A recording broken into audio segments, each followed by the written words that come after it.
The sun hung low over Willow Creek, Ohio, casting golden rays across the cornfields that stretched beyond the town's modest skyline.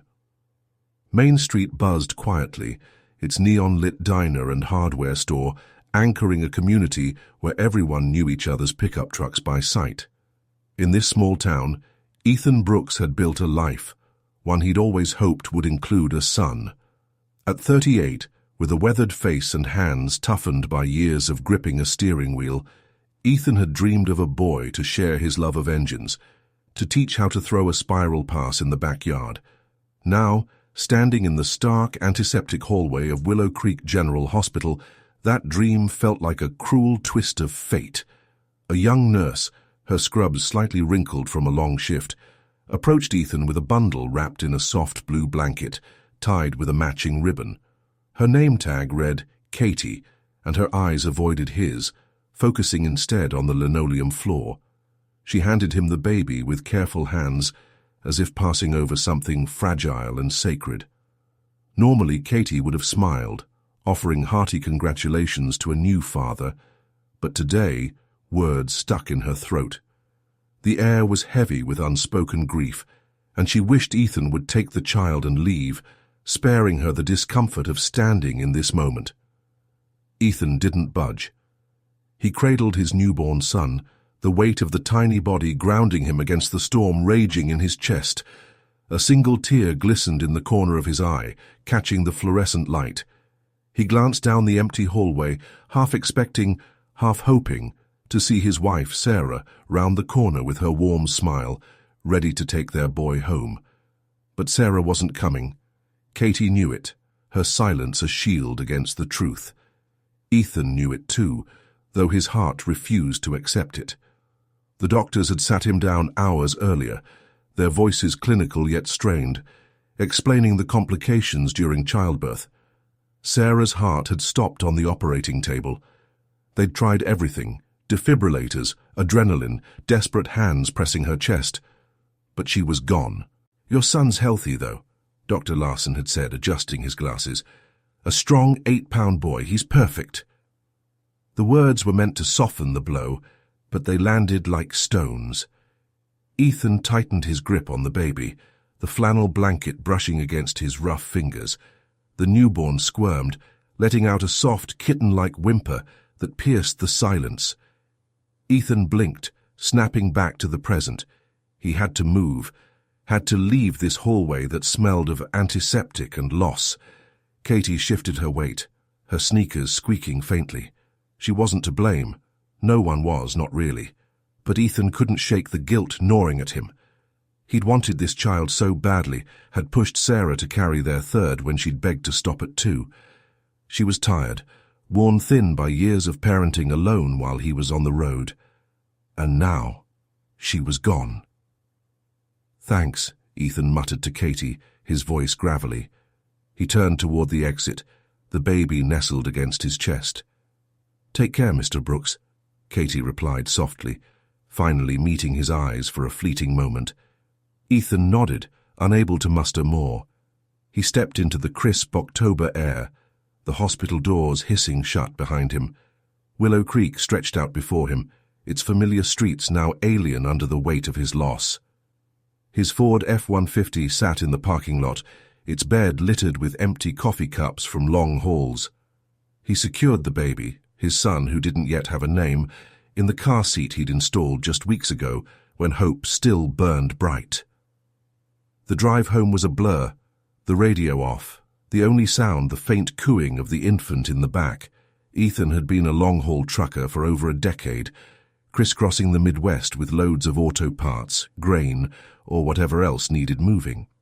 The pay was solid, better than most in Willow Creek, and he'd earned a reputation as a reliable driver, always on time, never complaining. He and Sarah had built a good life, a 2-story house on Oak, street with a wraparound porch, a big backyard where their daughters, Mia and Ava, chased fireflies on summer nights. Mia was 7, all pigtails and curiosity, while Ava, 5, had her mother's hazel eyes and a stubborn streak. They'd never wanted for much. Ethan made sure of that, squirreling away savings for college funds and family vacations they never quite took. But Sarah had struggled. Ethan's job kept him away for weeks at a time, leaving her to handle the girls, the house, and the endless small-town gossip alone. He'd tried to make it up to her, buying a sleek new Chevy Equinox last year, thinking it would ease her days. She'd just shaken her head, her voice quiet but sharp. "I don't need a fancy car, Ethan," she'd said, standing in their kitchen, dishes piled in the sink. "I need you here. The girls need their dad." He'd promised to cut back, to take shorter routes, but the bills didn't stop and the company always had another load waiting. When Sarah found out she was pregnant with their third, she'd sat him down at the dining table, her hands trembling. "I can't do this again, Ethan," she'd said. "I'm drowning. 2 kids is enough." "But a boy, Sarah," he'd replied, his eyes lighting up. "A son. Someone to carry on the family name. We can make it work. We can." She'd looked away, tears brimming. But Ethan had been relentless. He'd painted a picture of backyard barbecues, fishing trips, teaching their son to drive a stick shift. Sarah had relented, not because she wanted to, but because she loved him. Now as Ethan pulled into their driveway, the reality hit him like a freight train. His son was here, sleeping in the car seat, but Sarah was gone. He'd gotten what he wanted, and it had cost him everything. Inside, the house felt hollow. The girls were at a neighbor's, spared the hospital's grim reality for now. Ethan carried the baby to the nursery, a room Sarah had decorated with pale blue walls and a mobile of tiny airplanes. He laid the boy in the crib, watching his tiny chest rise and fall. What now? Trucking was out of the question with 3 kids, especially a newborn. He'd have to find local work, maybe at the auto shop in town. But first, there was Sarah's funeral to plan. She deserved a service as warm and beautiful as she'd been. And Ethan wouldn't let his grief stop him from giving her that. The next morning, Lisa Harper was at the house before Ethan could even brew coffee. Lisa, Sarah's best friend since high school, had always been a fixture in their lives, her loud laugh and endless stories filling their kitchen. Ethan had never warmed to her.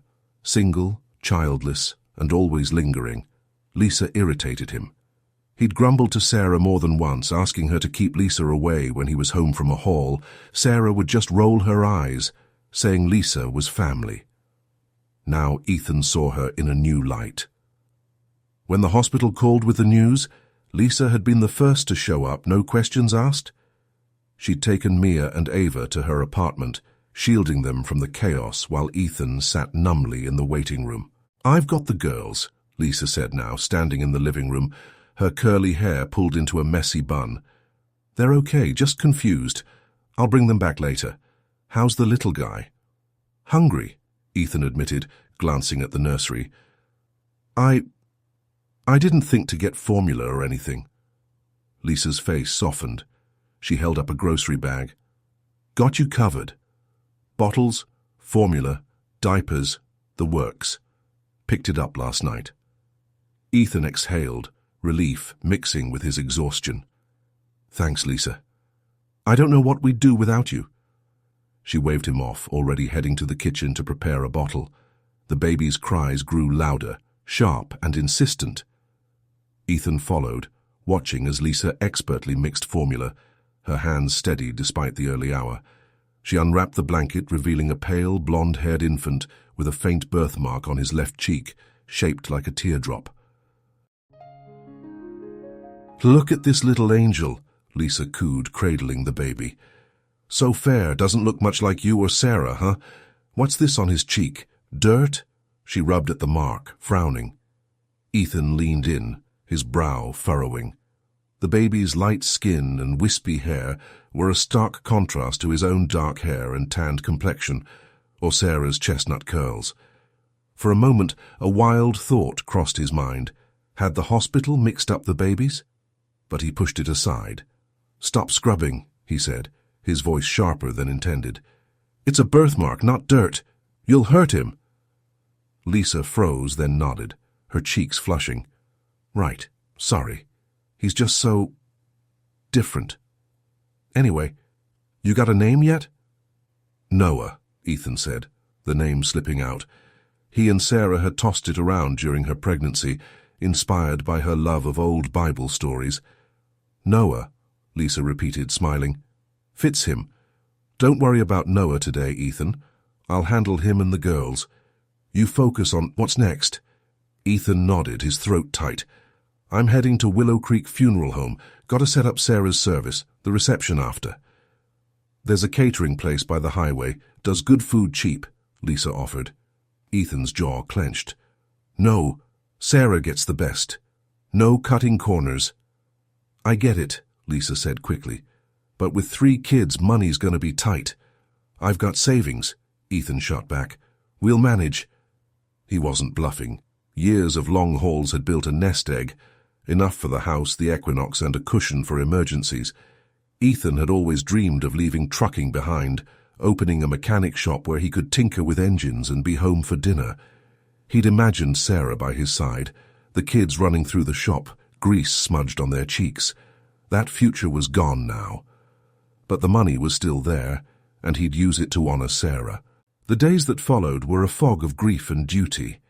Sarah's funeral was held at Willow Creek Baptist Church, the pews filled with townsfolk who'd known her as the cheerful mom at school pickups, or the woman who always bought extra cookies at the PTA bake sale.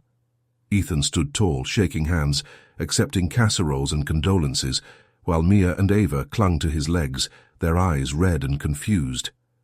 Noah stayed with Lisa, too young to witness the sorrow.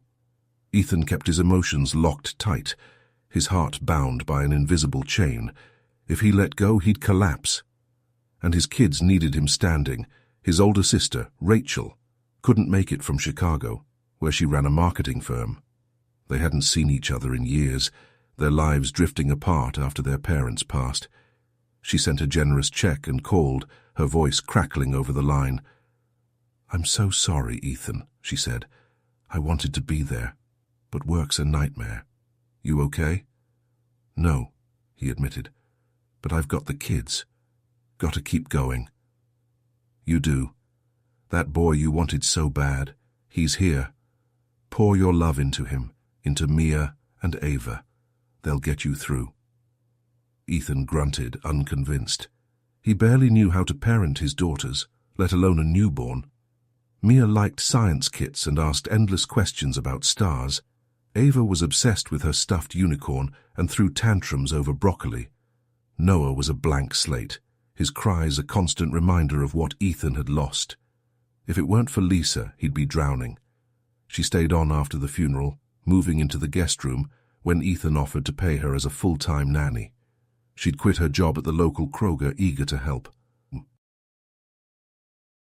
To stay sane, Ethan poured his energy into his dream of opening a mechanic shop. The 2-car garage next to the house was already equipped with tools and a lift, perfect for a small business. He started taking local jobs, oil changes, brake repairs, keeping him close to home. But he noticed troubling signs. Noah was often left in a wet diaper, crying in his crib while Lisa fussed over Mia and Ava. One evening, after finding Noah soaked and hungry, Ethan snapped. Lisa, what the hell? He shouted, standing in the nursery. I'm paying you to take care of all my kids, not just the girls. Noah's a mess. What are you doing all day? Lisa's eyes welled up, her lip trembling. That's all the thanks I get? Look at Mia and Ava, they're happy, dressed like little princesses. I do it for them because they're yours, Ethan. You don't see how much I care. She clamped a hand over her mouth, her face paling. Ethan's blood ran cold. What do you mean, my girl? What about Noah? Lisa's voice dropped to a whisper. I didn't mean to say it. But come on, Ethan, you're not stupid. Look at Noah, blonde hair, that birthmark. Then look at you and the girls. You were always on the road. Sarah was lonely. She was human. Ethan's fists clenched, grease still smudged on his knuckles. He stepped toward her, his voice low and dangerous. You're saying Sarah cheated? That Noah's not mine? Lisa shrank back, her eyes wide. I've got proof, she stammered. A photo on my phone. Let me show you. She bolted to her room, returning with her phone. She thrust it at him, the screen showing Sarah at a diner booth laughing, a blonde man's arm around her shoulders. Ethan's vision blurred, rage and pain colliding. He didn't want to see this, didn't want to believe it. He snatched the phone and snapped it in half over his knee, the crack echoing in the quiet house. Without a word he stormed out, still in his work boots, and drove to Rusty's bar on the edge of town. The bar was dim, smelling of stale beer and fried onions. Ethan ordered whiskey, one shot after another, trying to burn away the image of Sarah with another man. A photo could be destroyed, but Noah. Every time Ethan looked at the boy, he'd see that blonde hair, that teardrop birthmark. He'd felt a fragile love for Noah before, a flicker of hope in the grief. Now it curdled into resentment. How could Sarah betray him? He'd worked himself to the bone for her, for their family, missing birthdays and school plays to keep the bills paid. Hours later, Ethan stumbled home, drunk and unsteady, knocking over a lamp in the living room. Lisa was waiting, her eyes soft with concern. She guided him to bed, tugging off his boots. As she lay beside him, she whispered, "Not every woman's like Sarah, Ethan," Lisa whispered. "I'd never hurt you like that." Half-conscious, Ethan pulled her close, a fleeting moment of weakness. The next morning, he woke with a splitting headache and a sinking regret. Lisa, however, was radiant, already moving her clothes into his bedroom, acting like they were a couple. Ethan avoided her gaze, dreading another fight. But she brought up Noah. "Ethan, I know it's hard," she said, stirring oatmeal in the kitchen. "But what are you going to do about Noah?" "What's that supposed to mean?" he growled, rummaging in the fridge for Gatorade. "He's not your son. He's a stranger's kid, a reminder of Sarah's betrayal. Why keep him? Foster care's an option." Ethan froze, the Gatorade bottle slipping from his hand. It hit the floor, plastic cracking, blue liquid pooling. Noah's cries rang out from the nursery, sharp and desperate. Ethan stepped over the mess, his voice cold as steel. "Listen good, Lisa, I'm saying this once. Noah's mine, legally and otherwise. I'm raising him. If you want to stay, you'll treat all my kids the same and keep your mouth shut. We clear?" Lisa nodded, her hands shaking as she grabbed a sponge to clean the spill. She understood. Desperate to stay with Ethan, she never mentioned foster care again. But when he wasn't home, Noah felt her resentment in small, cruel ways. A skipped feeding, a harsh word, a cold shoulder. Years passed, and Ethan struggled to love Noah as he loved Mia and Ava. He tried, God knows he did, but the boy's blonde hair and birthmark stirred a bitterness he couldn't shake. He spoke to all three kids with the same words, homework reminders, bedtime rules, but his voice warmed for his daughters, while Noah got only curt instructions. The boy felt it, his small shoulders hunching under the weight of being less loved. By the time Noah was 7, he was a quiet kid, his blue eyes always watching, searching for approval. His first day of first grade at Willow Creek Elementary was a big deal, or it should have been. Ethan was swamped at the shop fixing a busted transmission, and Lisa was supposed to take Noah to school. Instead, she walked him to the gate, pointed out his teacher, and left. "That's your class over there," she said, checking her phone. "Go find your teacher and do what she says. You know how to get home. I've got stuff to do." Noah, clutching a cheap backpack Ethan had grabbed at Walmart, shuffled toward the crowd of kids. Other parents were there, snapping photos, adjusting bow ties, and waving as their first graders lined up for the back-to-school assembly. Noah stood alone, no flowers or proud smiles for him. The assembly dragged on, the principal droning about school spirit. Afterward, the teacher, Mrs. Callahan, led the class to their room for introductions. Noah sat quietly, his new sneakers scuffing the floor. When the bell rang, parents swarmed to pick up their kids. Noah walked home alone, his heart heavy. Under the school stairwell, trouble found him. A group of fourth graders, bored and looking for a target, spotted him. "Yo, Blondie, what's that on your face?" "Bird poop?" one jeered, elbowing his friends. Noah's cheeks burned. He knew they meant his birthmark. "Wash your own face," he muttered, trying to sound brave. The leader grabbed Noah's jacket, yanking hard. The fabric tore, 2 jagged rips across the sleeve. A teacher's shout broke up the scuffle, but Noah was already running, his eyes stinging. Lisa would be furious. New clothes weren't cheap, and Ethan, he'd give that heavy, disappointed stare that cut deeper than any words. Ethan had promised to take Mia and Ava to Scoop's ice cream parlor after school, a treat for the first day. Noah hadn't been invited, but he'd hoped maybe he could tag along. The torn jacket crushed that dream. Why did his dad love his sisters more? Mia and Ava got piggyback rides, trips to the lake, even lessons on how to steer the pickup in an empty lot.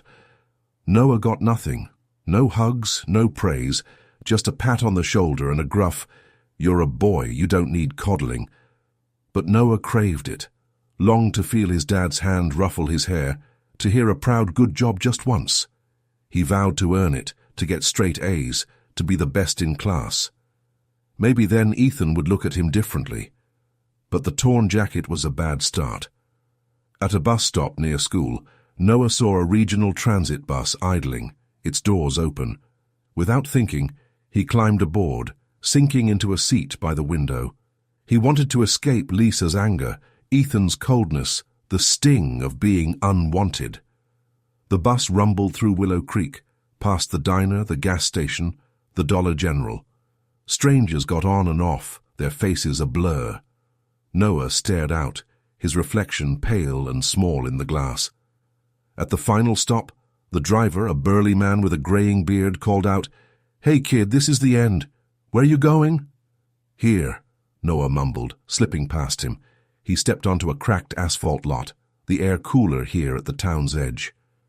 Beyond a row of shabby houses, Willow Creek Forest loomed, its pines dark and inviting. Noah's anger flared.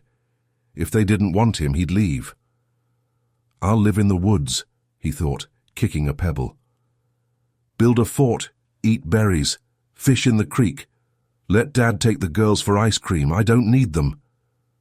Meanwhile, Ethan was at his shop, elbow deep in a Chevy's engine, grease smudging his forearms.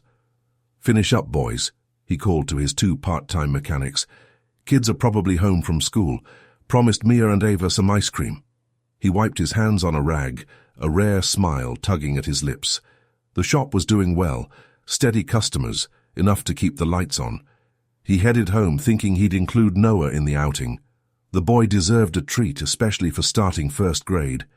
Ethan knew he'd been hard on Noah, his own pain clouding his love. Maybe today could be a fresh start. At the house, Mia and Ava bounded into the foyer, their backpacks slung over their shoulders. "Dad, are we going to Scoop's? Can we get sundaes?" Mia asked, bouncing on her toes. "And the arcade after," Ava added, clutching her unicorn plushie. "You bet," Ethan chuckled. "Where's Noah? He's coming too." Lisa, lingering in the doorway, froze. Her eyes darted nervously. "Noah, you're taking him. You didn't say. I'll go check on him." "Check on him?" Ethan's smile vanished. "Where is he?" Lisa fidgeted, twisting a dish towel. "He's not back from school yet," she said. "What the hell, Lisa? You were supposed to walk him there and back. It's his first damn day." "It's only a few blocks," she said defensively. "He knows the way. I had to hit the store." "It was just an assembly," Ethan roared. "He should have been home hours ago. Go find him, now." Lisa scurried out, but Ethan's gut twisted. He sent the girls to their room and grabbed his keys, calling the school. Mrs. Callahan confirmed Noah had left after the assembly. No one had seen him since. By evening, with no sign of the boy, Ethan drove to the Willow Creek Police Department, filing a missing person report. He barely slept, pacing the living room, guilt clawing at him. He should have gone to Noah's first day, should have shown him he mattered. His coldness had driven the boy away. The next morning, Ethan rallied his shop crew and they combed the town. Alleys, playgrounds, the creek bank, nothing. Volunteers joined, plastering flyers with Noah's photo on every lamppost and storefront. The community rallied, neighbors dropping off coffee and donuts for the searchers. A tip came in by noon. A bus driver reported dropping a boy matching Noah's description at the forest's edge. Ethan's heart raced. The search shifted to Willow Creek Forest, a dense sprawl of pines and underbrush. Townsfolk from the diner cook to the high school principal joined in, their voices echoing through the trees. On the third day, Ethan was running on fumes, his eyes bloodshot. He stopped home to grab water and found Rachel, his sister, sitting with Lisa. Rachel, polished in a blazer despite the red-eye flight from Chicago, stood to hug him. "I dropped everything when I heard," she said. "Any news?" "We're searching the forest," Ethan replied, his voice hoarse. "Want to help?" "Damn right," Rachel said, grabbing her coat. "Lisa?" Ethan asked, his tone flat. "I'll stay with the girls," she mumbled, avoiding his gaze. Ethan nodded, unsurprised. He and Rachel headed to the forest, where volunteers fanned out with flashlights. In the car, Rachel picked up a flyer from the passenger seat and gasped. "Ethan, Noah's the spitting image of Grandpa Joe. That teardrop birthmark on his cheek, it's identical. Skipped a couple generations, huh?" Ethan slammed the brakes, the truck lurching. "What did you say?" Rachel blinked, confused. "Grandpa Joe, who died in World War II. Blonde, blue eyes, same birthmark on his left cheek. You've seen the family album, right? Noah's his twin." Ethan's jaw tightened, realization crashing over him. He spun the truck around, tires screeching, and sped home. Bursting through the door, he fixed Lisa with a glare that made her shrink. "They find Noah?" she asked, her voice trembling. "No, but I found out about you," Ethan roared. "You lied about Sarah, about Noah not being mine." "How'd you know?" Lisa whispered, her face ashen. "Doesn't matter. Why?" "I love you, Ethan. I wanted you to let Sarah go, to start over with me. I didn't want to raise Noah. I wanted our own kid. But you kept him." Ethan's fists trembled. He wanted to scream, to break something, but he forced himself to turn away. "Be gone when I'm back," he said, his voice deadly calm. "Don't ever come near us again." He rejoined the search, his heart pounding. At the forest's edge, volunteers were smiling, pointing to an ambulance. Ethan sprinted over, his breath catching. Noah sat inside, wrapped in a blanket, his face dirty but unharmed. When he saw Ethan, his lip quivered. "Dad, I'm sorry," Noah said, voice small. "I tried to come back, but I got lost." Ethan scooped him up, holding him tight. "No, son, I'm sorry. I've been a lousy dad. That's over now, I promise." Tears streamed down Ethan's face, more than he'd shed at Sarah's funeral. He hugged Noah, vowing to love him as fiercely as he loved Mia and Ava, to be the father he should have been all along.